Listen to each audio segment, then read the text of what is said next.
You're listening to the Fan2Fan Podcast, and on this episode, we're talking about a movie that doesn't exist, a movie that could have existed. We're talking about John Carpenter's Firestarter. Here we go.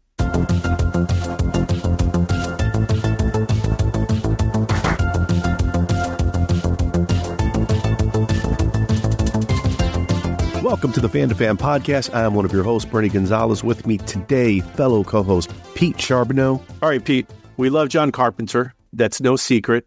Fan2Fan Podcast, big fans of John Carpenter. And do you know who else was a fan of John Carpenter? Stephen King, popular writer, to say the least. Number of his books that were hits: Carrie in 74, Salem's Lot in 75. A miniseries when it was adapted that we both love. Stephen King, modern master of terror, joins forces with Poltergeist director Tobe Hooper to bring you the ultimate tale of horror. Look at me. Outside every window, unspeakable evil awaits. Let me in. Go on. Open the window and enter the frightening world of Salem's Lot. Wednesday night at 8 only on Channel 11. The Shining in 77. The Stand, he wrote in 78, but I remember watching the ABC miniseries that was in 3 or 4 parts in like the mid-90s and loved that adaptation. I mean, that book you could probably fight off a burglar with, and it would probably count as a weapon because it's so thick. Dead Zone came out, the book in 77, Christine in 83. But of these, you had Carrie, 76. The Salem's Lot was a 79 TV miniseries that we love. The Shining in 80. Dead Zone 83, that were all adapted for the big screen. And also one of Stephen King's book was Firestarter, and that became the eventual 1984 film adaptation. Focuses on the young girl that's played by Drew Barrymore. She's got the psychokinetic abilities, government's chasing after her, trying to control her. Charlie McGee is an innocent child with an incredible power. Do something bad? Please to love me. She can set things on fire with just a glance. Charlie McGee is the Firestarter. There are those who would control her or destroy her. And she had the power to survive. Firestarter from Universal Pictures. Rated R. Under 17, not admitted without parent. Starts Friday at select theaters. Check newspapers for locations. At some point in this whole process, John Carpenter was actually slated to direct Firestarter. Did you know that, Pete? I know it because we've talked about it a little bit in the last several months, but I did not know that heretofore. And wild to think about, because I feel like, I don't know, at least in my mind, I don't know if it's in your mind, but in my mind, like, you know, Carpenter directing Christine, it almost seemed to be like, well, it would be like a natural fit for him to have then done Firestarter too, like especially around that time in the early 80s. Absolutely. And you think George Romero, he had a lot of connection with Stephen King too. They worked on Creepshow, and for a while I was reading how Romero was kind of the default director that King would always want to adapt his works, to adapt his books. But if you think about the 80s in that era, John Carpenter, he would definitely have been a peer, contemporary to Romero in adapting to kind of get the right vibe that King was able to pull off in his books, but then on screen. So we obviously weren't the only people. We just didn't pay the $1.5 million to acquire the rights because Universal did. And it makes sense, right? Like the 80s, this is when like studios are looking at all of these successful books. They're securing the rights. It's Stephen King. He's popular. Hey, put it on screen. People will come see it. So when it starts getting into post-production via Universal, Carpenter at that point had just directed Dark Star in 74, Assault in 76, Halloween in 78, The Fog in 80, Escape from New York, 1981. So he had a number of really successful movies already released, and then some that were very much like genre fare, especially when you think of Escape in The Fog. And then he began production on The Thing, finishes The Thing in late 81, begins production on Christine as the novel was released in April 83. But about the time Christine was finishing production, The Thing was released in June 82. Anybody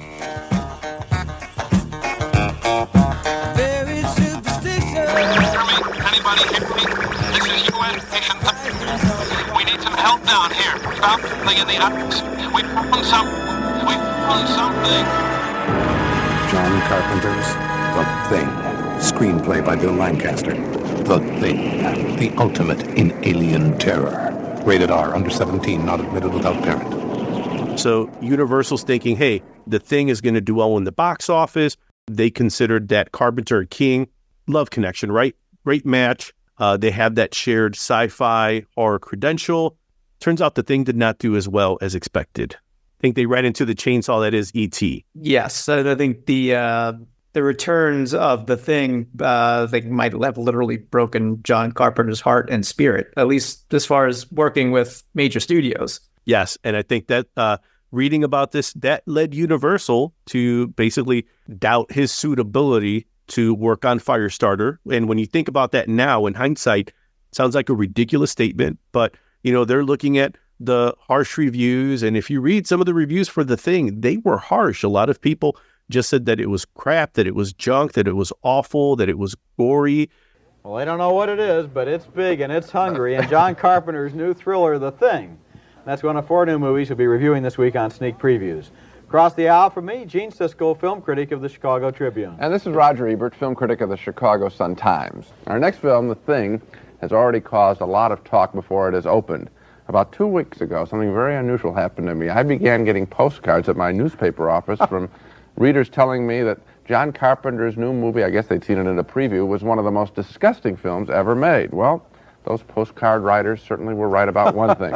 The movie The Thing does contain a lot of repellent special effects, telling the story of a creature that is discovered in the Antarctic by a team of American scientists. This is actually a very well-made movie, but at regular intervals, no doubt about it, it does gross one out. So, a mixed review for The Thing from me. I'm going to recommend it, but serve notice that a lot of people who see it will be made sick by it. I think that's probably an understatement. I would call this the barf bag movie of July. I have some problems with it. It's totally implausible, and the movie just basically is an excuse for this very gruesome and repellent creature to gross us out. It is the most nauseating thing I've ever seen on a movie screen, I think. You've got studio heads at Universal that are hearing this, and they're thinking, we've basically got a box office almost guaranteed hit by adapting a Stephen King book. We've got this director who's now coming off The Thing, not well received, underperformed at the box office. Maybe we're going to have to do a little course correct, and, well, he never gets to direct it. I say you could hug E.T., but if you hug The Thing, chances are you're going to lose your personality. That's right, yes. So before we get into what his version of Firestarter would have been, a few more little tidbits that I found that were kind of interesting. So yes, The Thing flops. Box office does not do as well as Universal expected. Carpenter's out. There were also talks, reported concerns about the script, the movie's tone. That all contributed, I guess, to Carpenter leaving the project. I did find an interview with William Phillips, goes by Bill Phillips, who wrote the screenplay for what would have been the adaptation of Carpenter's Firestarter. And his quote was, John had a pay-or-play deal, which meant that whether Universal made the film or not, he would get paid. When the marketing folks at Universal got cold feet because The Thing didn't do well at the box office, they decided that since John is very good at delivering low-budget films, they would cut the budget from $27 million to $15 million. Since John didn't have to agree to that, he took the money and he bought, this is the most John Carpenter thing ever, and he bought a Bell Jet Long Ranger helicopter that he later rented out to the LA Olympics. Wow.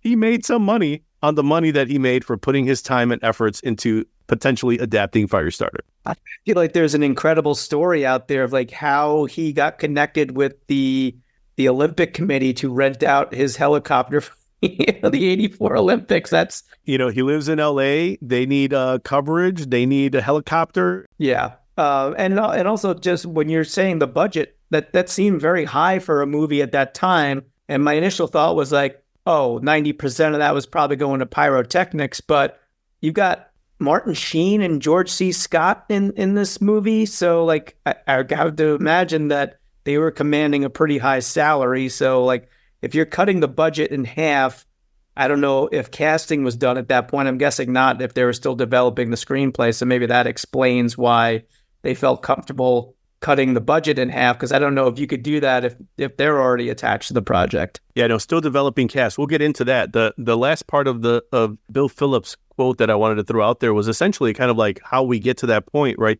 They cut the budget, and he says, John is well known and among filmmakers for knowing exactly what he wants, how long it will take to shoot, and then change locations. So when Universal bean counters wanted him to cut corners, he decided he wouldn't. And it does really kind of lean into what his vision of the project was. Looking at reports, things King has said, Carpenter has said, King have said, other would have been collaborators have said. So he envisioned it to be darker, more intense adaptation of Stephen King's novel.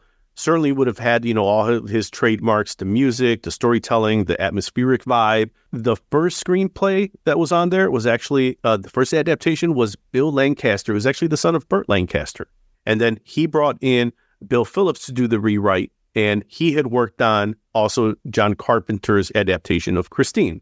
Another trademark of Carpenter, right? He likes to work with the same people a lot. He gets comfortable. He knows his people, actors, front of the screen and behind the screen. So Phillips noted in an interview, he said that like his personal goal, like the way he would work, his relationship with Carpenter, quote, he would supply the scares and I would supply the interpersonal stuff. I think that's also not that far from what we've seen with his collaboration with Deborah Hill, Carpenter's and Halloween. I'll do the scares. Deborah, you bring me the authentic teenage dialogue, the relationship between these young female characters. You make that feel real. I'll bring it to the screen and I'll scare the shit out of these girls. Erwin Yablans actually came up with the idea of setting it in Halloween. And we were searching for a story. What could the story be? And because we were very limited. In fact, they wanted babysitters. And I'd been a babysitter and I had all these great stories. But when he called and came up with the brilliant idea of using the themes of Halloween to tell our story, it was like a gold mine. We went to a list of scares. Like imagine if, you're in bed with your boyfriend and he goes down to get some water or Coke or something and comes back with a sheet trying to pretend he's a ghost, but it's not him.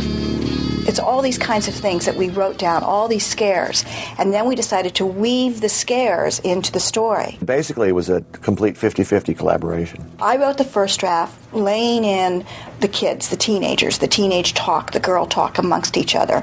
And John came back with a pass for the Sam Loomis character, which is played by Donald Pleasance.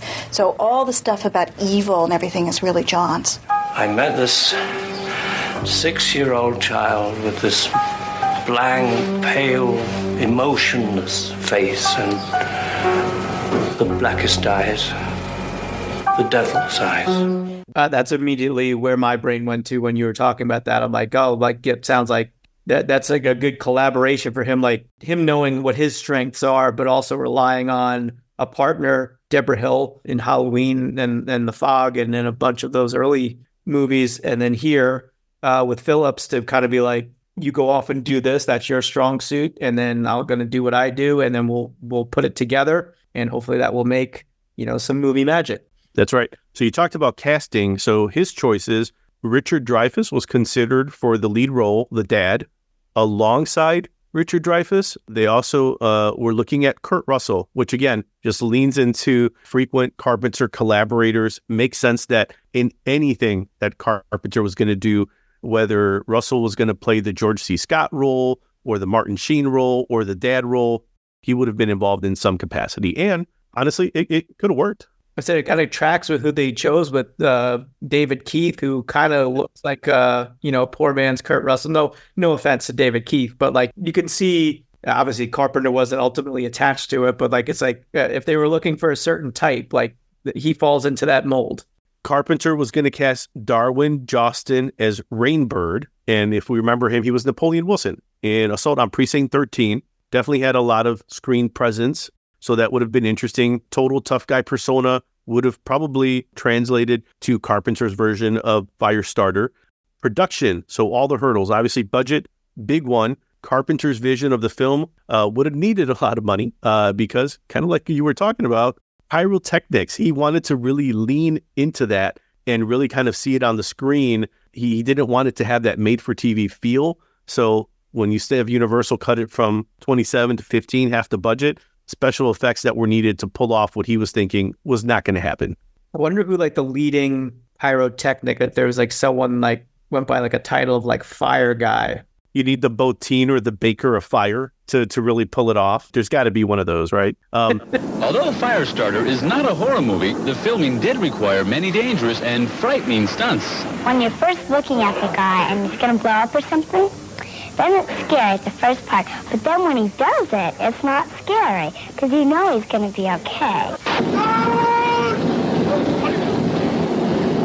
The fire and the stunts and the burns and so forth, it's all a major part of the story. Jeff Jarvis, along with special effects coordinator Mike Wood, is responsible for creating and controlling the fire and explosions. So eventually, Firestarter comes out, not directed by Carpenter, directed by Mark Lester, who had just finished the movie The Class of 1984. Have you seen that one? Maybe. That one was always kind of like circled my orbit, and I don't remember if I've ever actually seen the whole thing. If I remember it right, and again, I think we're in the same category, I think that featured the Ramones. I think that's Rock and Roll High School. That's it. Okay. Talk a Carpenter connection that starred Lance Guest, Dick Warlock, Jamie Lee Curtis. PJ Souls. PJ Souls, totally. There we go. Totally. It totally starred PJ Souls, and I totally blanked on her name, and I totally regret it right now. You know, it's totally insane. I'll be totally wiped out. It totally never shows. Totally charted. Totally. Totally silly. Yeah, it's totally dark. She's totally not here. Totally. Carpenter, maybe he didn't regret not directing Firestarter. Again, he got a helicopter out of it. But Mark Lester directs his version. Reported budget 12 to 15 million. So he worked within the confines of what Universal wanted, and that's what we got on screen. Grossed over 17 million. Starred Drew Barrymore, like you mentioned, David Keith, George C. Scott, Martin Sheen. Heather Locklear plays Drew Barrymore's mom, and I think she's on the screen for just a few minutes. I barely remember that. And talking about Carpenter connections, Dick Warlock plays a character of Knowles, and he was, Michael Myers in Halloween 3, and he was also Kurt Russell's stuntman in Escape from New York. So, yes, even though Carpenter didn't direct it, there's some Carpenter connections there. I thought that Firestarter was a more movable book than some of the others, but at the same time, I worried a lot about somebody getting hurt, somebody burning up. Not an unrealistic concern, considering the importance of fire in bringing the film to the screen. But in the entire 67-day shooting schedule, nobody was seriously injured. Stephen is modest about his abilities, preferring not to label his novels as fantasy or horror. I call them stories. Sometimes I say I'm going to go upstairs and make stuff up. Whatever you call them, Stephen King will be chilling our backbones for years to come. So we didn't get to see it. After that, Carpenter goes on and he directs Starman in 84, Big Trouble in Little China in 86. I think you have to wonder what would John Carpenter's Firestarter would have been. Big movie for a big studio like Universal. Obviously, he wouldn't have had the large budget, but I always kind of feel like Carpenter's movies, thanks to some of his collaborators, Dean Cundey, and just the way he has movies look, they always still feel like they are more than when you read what the budget was. Like, they feel bigger, they feel larger, they look great. Well, I think, and we've certainly talked a lot about John Carpenter and his films. I think one of the things that lines up nicely with his outlook and aesthetic is like the whole government kind of coming to overreach, coming in, like, we got to control this girl and her powers. There's some ripe content there for John Carpenter to kind of, sink his teeth into if he were to have been attached to that project. That might have given us something really interesting. And taking nothing away from everyone that worked on this movie, I have very, very vague memories. I know I've saw it when I was younger because it was a cable staple, but it's not one that I've really ever had a desire to revisit. It's just kind of out there. It's like, yes, I remember seeing it. I have vague memories of like a certain feeling around that time of like movies. It was like the early days of cable. So, if a rated R movie showed up and my parents were upstairs and my brother and I are in the basement with the illegal cable box, we're going to go to town. Firestarter's on. Yeah, we'll watch that. But again, didn't really see a need to return to it other than George C. Scott's glorious ponytail. Yes. There's at least some comeuppance, or I don't know, some sort of like cosmic karma in all of this, in that in 2022, they make a remake for Firestarter, Daddy, it happened again. Weirdo. I wish I was normal. You're strong, Charlie. You're gonna change the world. The girl's power is growing. She's a real superhero. I'm a monster. You have to learn how to control your power. I can help you. Liar, liar. Pants on fire. And John Carpenter, his son Cody, and Daniel Davies all end up doing the score for 2022's Firestarter. Yeah. One final connection, Carpenter connection, we could pull into this, and this may come up on a future podcast, is that looking at the poster for Firestarter, that font seems very familiar. Looks like might be Albertus. I think you're right. And you have to think, too, considering another trademark of Carpenter being his synth wave score, I think Tangerine Dream did the score for Firestarter. So he didn't direct it, but obviously the whole pre-production process, I think you could say that there were some Carpenter fingerprints and stamps on that production that Lester maybe was inspired by or ran with. All right, that's our Firestarter. Not one Prodigy reference either. I was going to drop a Prodigy joke in there, but I just remember tearing up dance floors in the early 90s at some of the early Prodigy stuff, and then they went in that direction, which I still very much enjoyed, but marked departure from their early days of kind of blissed out trance house music. You were just releasing the pressure on the dance floor, and some people were like, oh, he's psycho, he's insane. Psychosomatic, addict, insane. As long as you weren't starting a fire, that's arson. That's illegal. No, and that was Billy Joel. There you go, yes. Even though he claims not to. So do the Bloodhound Gang. They're just more willing to just be like, let it burn. Sadly, again, showing my age, when you said Bloodhound Gang, my brain immediately went to 3, 2, 1 Contact. Nothing wrong with that. That's the reason. It's the moment. Everything happens.